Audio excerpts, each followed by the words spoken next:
So this video is about what happens when you mix two or more substances together. Sometimes when you mix them, the elements, the substances, they change their physical properties.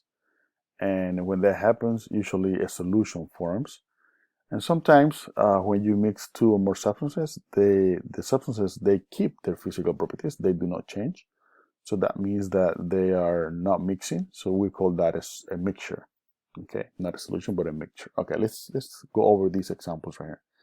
If you mix salt or sugar plus water, do the physical do their physical property changes? The answer is yes. So we have a solution. The crystals of the sugar or the salt, they become so small that they seem to be invisible. The taste of the water changes. The size of the particle changes of the salt, right? So we have a solution. What happens if you mix lemon juice and water? Do their physical property change? The correct answer is yes, they change. The lemon juice dissolves in the water. The taste of the water changes. Maybe the color a little bit will change too. Okay, so it dissolves in water, they change. What happens if you mix iron filings, which is iron filings, with water?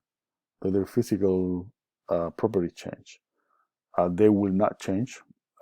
What's going to happen is that the iron is going to go to the bottom of the glass. Even if you stir, it's not going to mix.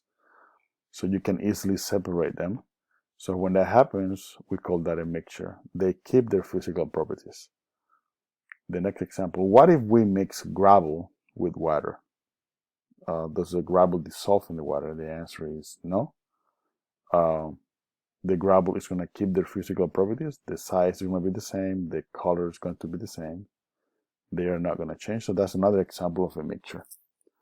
Okay. So if you know this, then you can tell the difference between keeping their physical properties or changing the physical properties when you mix two elements or more. Good luck in your presentation.